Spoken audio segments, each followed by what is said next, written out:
नमस्कार, स्वागत है आपका। आप देख रहे हैं सियासत की बात सच्चाई के साथ और मैं हूं आपके साथ अजीत।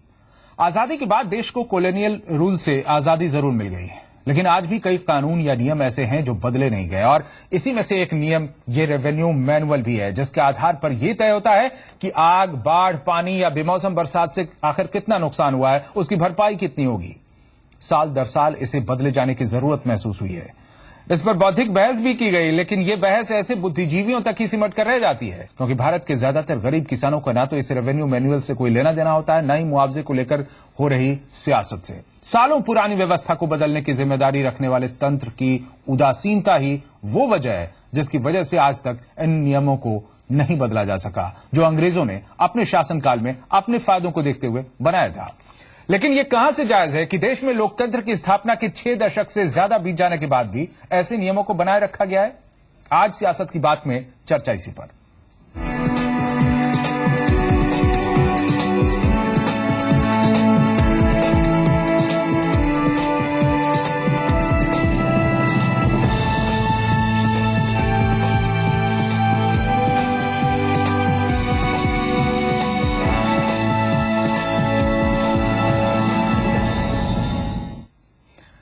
पहले भी मौसम की बरसात और फिर नियमों का पेंच, किसान ही हर बार शिकार बन रहा है।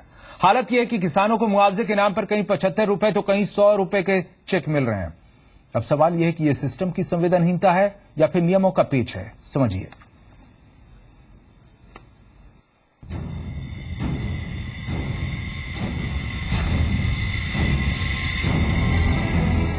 फैजाबाद में किसानों को मुआवजे के तौर पर 75 रुपए से 100 रुपए तक के चेक मिले हैं। हालांकि जी संगम पर खबर दिखाए जाने के बाद प्रशासन ने 750 रुपए तक के सभी चेक वापस ले लिए हैं और लेखपाल को सस्पेंड कर दिया गया है।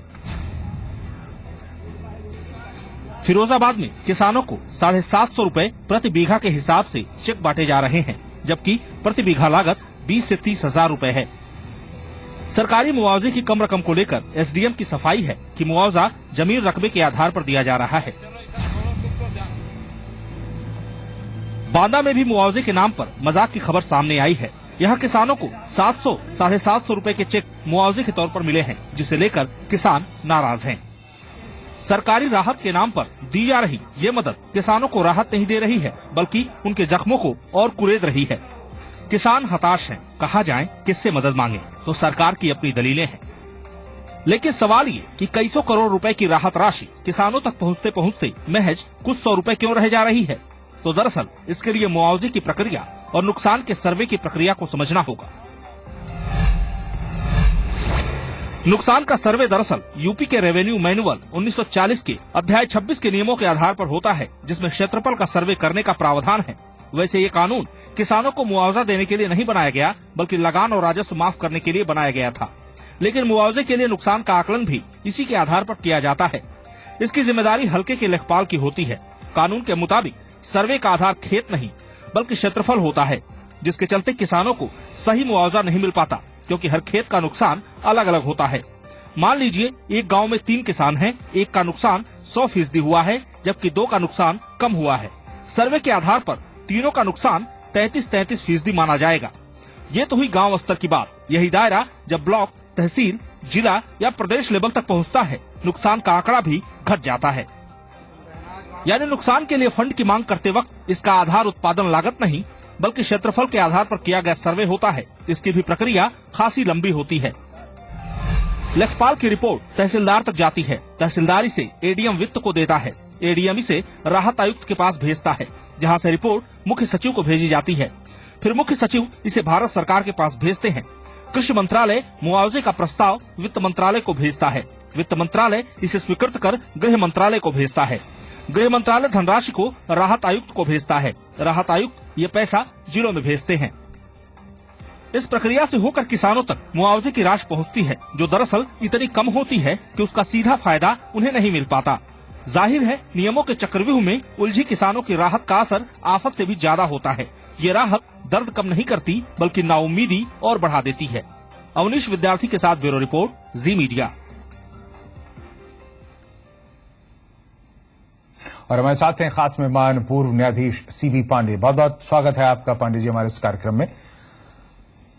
जस्टिस सीबी पांडे, ये बताइए कि अंग्रेजों के जमाने का ये जो कानून है मुआवजे को लेकर, वो अब तक क्यों नहीं बदला गया? इस बारे में पहल क्यों नहीं की गई? बहस मुबाहिशे बहुत हुए, लेकिन आखिर उसका परिणाम क्यों नहीं निकला?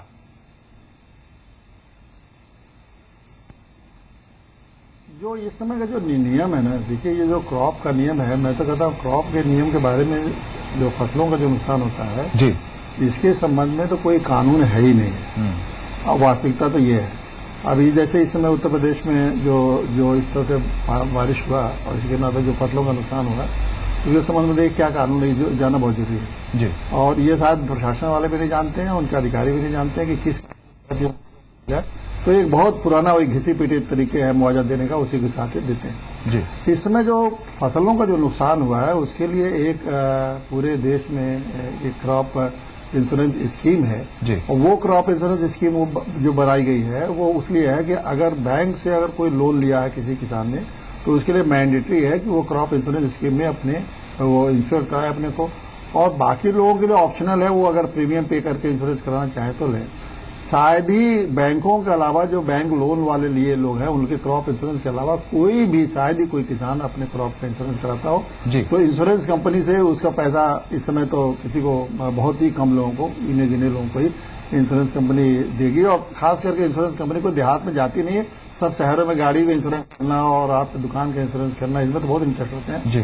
किसानों क्रॉप के इंश्योरेंस में कोई इंश्योरेंस कंपनी नहीं, तो अब फिर अभी तक ये तंत्र इस तरह का विकसित क्यों नहीं हुआ जिसकी जरूरत महसूस की जा रही है? अभी इस बीच में कई बार इस तरह की आपदाएं आई होंगी, इस पर गंभीरता से विचार क्यों नहीं हुआ? जी हाँ जी हाँ, दूसरा इन्होंने जो बनाया है, जो अभी जो इसमें दिया है, वो डिजास्टर मैनेजमेंट के तहत दे रहे हैं। डिजास्टर मैनेजमेंट का कानून पास है, तो ये डिजास्टर मैनेजमेंट एक्ट 2005 में कानून बना है, उसके अंदर स्टेट में भी डिजास्टर मैनेजमेंट है और डिस्ट्रिक्ट लेवल पर भी डिजास्टर मैनेजमेंट है, लेकिन उस डिजास्टर मैनेजमेंट में ये जो अनसीजनल रेन्स हैं वो तो है ही नहीं है कहीं उसमें जी। इस तरह के जो पानी बरस के क्रॉप जगह जगह नुकसान हो रहा है, डिजास्टर मैनेजमेंट की परिधि में आता नहीं, फिर भी उसको मान ली ब्रॉडरली अगर एक्सप्लेन करके, लेकिन डिजास्टर मैनेजमेंट का एक पूरा एक सिस्टम रिवॉल्व करना चाहिए था जी। और खास करके डिजास्टर मैनेजमेंट और क्रॉप दोनों दो चीजें बिल्कुल अलग से इनको लॉ बनना चाहिए था कि अगर किसान का क्रॉप किसी भी कारण से, चाहे पानी बरसने से, चाहे डूबने से, चाहे पत्थर गिरने से, चाहे उनको किसान फोकस होना चाहिए उससे, अगर किसान का, क्योंकि वो लिवलीहुड है उसका, वो किसान का क्रॉप जो है उसकी लिवलीहुड है उसका, चाहे अर्थक्वेक से कोई भी रीजन से अगर उसका लॉस हुआ है तो उसे मिलना तो कैसे एडिक्वेटली आप उसको कंपनसेट करेंगे, ये अगर देखते अलग से उसके लिए कानून बनता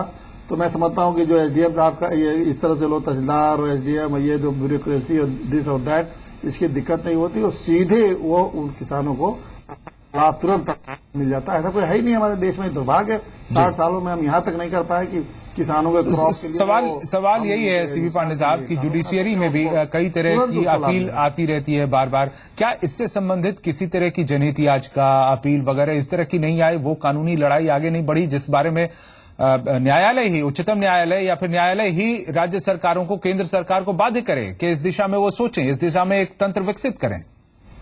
नहीं, मैंने तो इसके लिए खुद ही इसको पहल किया है नैतिक पार्टी की ओर से। कल ही मैं इसके पीआईएल दाखिल कर रहा हूँ, कल छुट्टी हो, नहीं तो आज मैं तैयार हो गया हमारे यहाँ पब्लिक इंटरेस्ट लिटिगेशन की ये क्या देश प्रदेश के साथ मजाक हो रहा है, और नैतिक पार्टी की तरफ से पीआईएल दाखिल होगा कि साहब ये पब्लिक इंटरेस्ट लिटिगेशन का इससे बड़ा मामला क्या होता है कि आज तक आपने 65 साल में ऐसा कोई तंत्र ही नहीं विकसित किया कि हर किसान को उसके क्रॉप के नुकसान में पैसा मिल जाए, तो हो सकता है उसकी सुनवाई परसों या नरसों पीआईएल पर होगी और उसके अलावा कोई रास्ता नहीं दिखता हम लोग को इसमें इस विकट समस्या से हल होने के लिए। बताइए, अभी तक तो असेसमेंट अभी तक किया आपने, फिर पानी गिर गया आज, तो आज का जो पानी गिरा है, आज का जो नुकसान हुआ है, जो खलिहान में फसल चली जाएगी, फिर वो पानी गिरा तो उसका असेसमेंट क्या हुआ, और फिर ये 30%, 32%, 35% बड़ा मजेदार, अरे ऐसी चीजें इसमें आएंगी।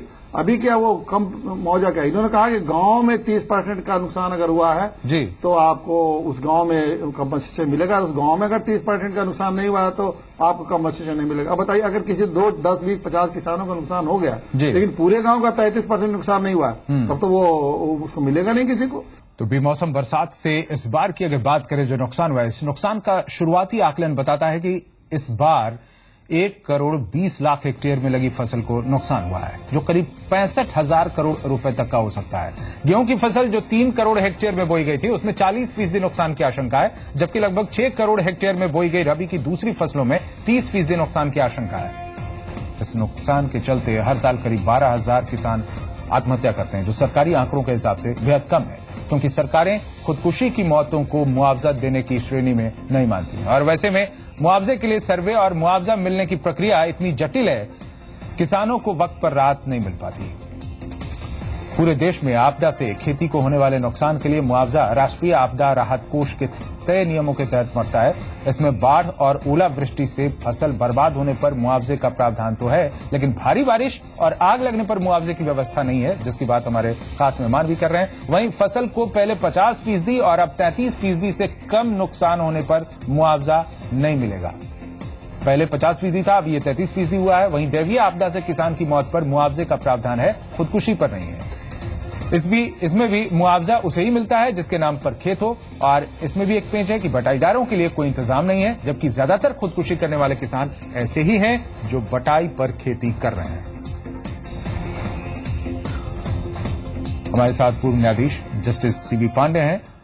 पांडे जी, अभी जो मौतें हुई है फैजाबाद में, जिस तरह की खबरें हम लगातार दिखा रहे हैं, जिस खबर पर अब असर भी हुआ, इस खबर का कार्रवाई हुई है और वहां पर चेकअप वापस लिए जा रहे हैं 75 रुपए और 100 रुपए के, इस मामले में आपको क्या लगता है कि नियमों की गड़बड़ी से ऐसा हुआ, या वहां पर नियमों के पालन कराने वाले जो लोग हैं यानी सरकारी तंत्र है उसमें जो भ्रष्टाचार है उसकी वजह से ऐसा हुआ?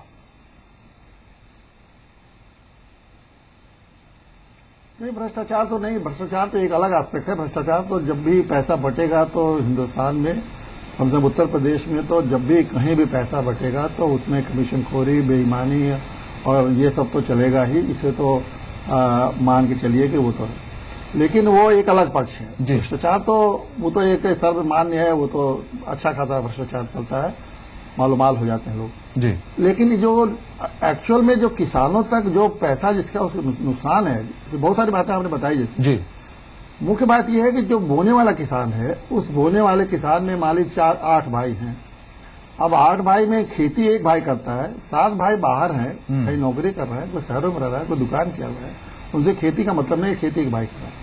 अब जब उस खेती के एक भाई को अगर खेती कर रहा है, उसने अपनी पूंजी लगाई, उसका परिवार उससे पल रहा है, लेकिन जब चेक बांटेंगे आप तो वो तो जो उसके मालिक होंगे सबको बराबर उस पैसे चेक को आपने बांट दिया।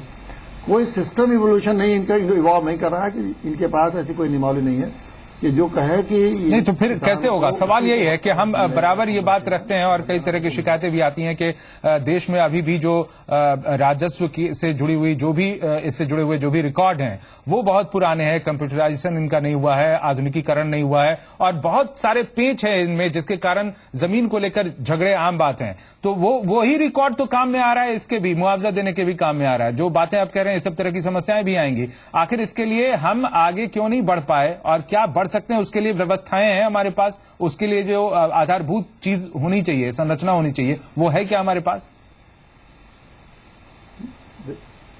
नहीं, बिल्कुल नहीं है। और देखिए, कॉन्स्टिट्यूशन में आर्टिकल 243 में कहा गया था कि ग्राम पंचायत जो है वो इंस्टीट्यूशन ऑफ सेल्फ गवर्नेंस होगी जी। अगर गांव के सरकार बनी होती संविधान के हिसाब से, जिसमें कि रेवेन्यू डिपार्टमेंट, ये डिपार्टमेंट, सारा अधिकार 29 विभाग गांव को दिया गया है जी। और ये कंसेप्ट था कि हर गांव की अपनी खुद की सरकार होगी। नैतिक पार्टी यही का एजेंडा भी है कि गांव की सरकार बनाओ। अगर गांव की सरकार आज रहती तो एक भी किसान नहीं मरता, 2 दिन में उसको कंपनसेशन मिल जाता। जब कॉन्स्टिट्यूशन को भी आपने इग्नोर कर दिया, उसके हिसाब से कानून नहीं बनाए, कॉन्स्टिट्यूशन के ऐसे उसके कोई महत्व नहीं दिया। गांधी जी कहते थे इसके लिए, लोहिया कहते थे, अम्बेडकर कहते कि गांव के इंस्टीट्यूशन को स्ट्रॉन्ग करिए। तो गांव में किसान रहता है, वो आपके किसान में तो उसकी प्रायोरिटी में है नहीं, विलेज आपकी प्रायोरिटी में है ना, गाँव आपकी प्रायोरिटी में है। ये तो वोट बैंक है, इसे वोट लेने के लिए डिवाइड करो गाँव वालों को और रूल करो, और ये जात वो जात, पूरे होलिस्टिक वे में न एग्रीकल्चर को देखा है इन्होंने, न किसानी को देखा है, न गांव को देखा है। तो ये समस्या तो आएगी और भयंकर समस्या आएगी। अभी क्या, अभी तो अब शुरुआत हुई है, अभी तो अब जाके गांव की असली समस्या 65 साल के जो इकोनॉमिक पॉलिसी थी गांव के प्रति, वो अब स्वरूप ले रही है। इसकी भयंकर स्वरूप देंगे। अभी तो गुंडे जमीन कब्जा करेंगे, उनको भी यहाँ पर कंट्रोल नहीं है। तमाम लोग खेती छोड़कर शहरों में आएंगे, खेत खाली रहेंगे तो वहां गुंडे जाएंगे, मारपीट होगी, पूरा एक सिविल वार होगा की दिशा में हम लोग बढ़ रहे हैं। ये आजकल आसान मत समझिए। एक छोटा सा आयात कुछ लाख करोड़ लैंड को आप कंपनसेट नहीं कर पा रहे हैं, तो बाकी जब सिविल वार की स्थिति पैदा हो जाएगी। पांडे जी, आपसे जो बातचीत हुई इसमें ये बात खुलकर सामने आई है और ये काफी हैरान करने वाली है। क्या आपको हैरानी नहीं होती इस बात पर कि जिस देश में सेक्स की उलझनों के नाम पर एक से एक पीआईएल दाखिल होते हैं और उस पर बड़े बड़े फैसले भी आते हैं, सुर्खियां बनती हैं उनकी, लेकिन किसानों के इस मुद्दे को लेकर किसी तरह की पहल जुडिशरी में भी नहीं दिखी अभी तक? नहीं, वो मैंने आपको बताया ना कि हम लोग पहल तो किसी ने की नहीं, तो अब हमने नैतिक पार्टी की ओर से पहल तैयार कर लिया है और वो कल छुट्टी है, नहीं तो कल ही दाखिल होता है, वो परसों दाखिल होगा और मैं सोचता परसों के बाद इस पर सुनवाई होगी और ये सारी बातें उसमें रखी जाएंगी जो आपने उठाया, और सारी बातें बहुत सारे जो है जो कानूनी पहलू है उसके सामने रखे जाएंगे। लेकिन एक बात देखिए, इतने किसान मर गए, हम कितने और संवेदनशील हैं किसानों के प्रति कि एक छोटी सी घटना होती है तो कैंडल मार्च पूरे देश में फैल जाता है और उस मामले को लेकर जो सारे लोगों का कंसर्न बहुत, मैं घटनाओं को नहीं बताऊंगा, लेकिन बार बार कैंडल मार्च होता है देश में, लेकिन सैकड़ों किसान मर गए आत्महत्या कर लिए। गरीब लोग हैं, गांव में रहने वाले लोग हैं, हमारे अन्नदाता हैं, हमारे लिए वो गर्मी, बरसात, जाड़ा सब में तकलीफ उठाते हैं, लेकिन इतने किसानों को मरने पर एक भी कैंडल मार्च इस देश के लोगों ने कहीं निकाला? कहीं देश में लोगों ने जो सवाल मैंने किया और जो जवाब में आप बता रहे हैं, ये दोनों बातें इस बात को बताती हैं कि किसानों को लेकर हम सभी कितने संवेदनशील हैं। सवाल जब न्यूज का हो तो हमारे चैनल पर हम लगातार इसीलिए इस मुद्दे को उठा रहे हैं कि किसानों से जुड़ी हुई बात है, देश से जुड़ी हुई बात है, आधारभूत चीज है, और इसलिए हम इस पर चर्चा आगे भी लगातार करते रहेंगे। फिलहाल आज वक्त इतना ही। बहुत बहुत शुक्रिया आपका। पूर्व न्यायाधीश जस्टिस सीबी पांडे हमारे साथ जुड़े और उन्होंने ये बातें रखी कि इस मामले में देश की अदालतों में भी इस तरह के मामले सामने नहीं आए और इस पर विचार उतनी गहनता से नहीं किया गया जो सरकारों को बाध्य कर दे इस तरह का तंत्र विकसित करने को, जिससे कि किसानों की इस तरह से असमय मौत ना होने पाए किसी तरह की दैवीय आपदा होने पर। सियासत की बात सच्चाई के साथ में आज फिलहाल इतना ही।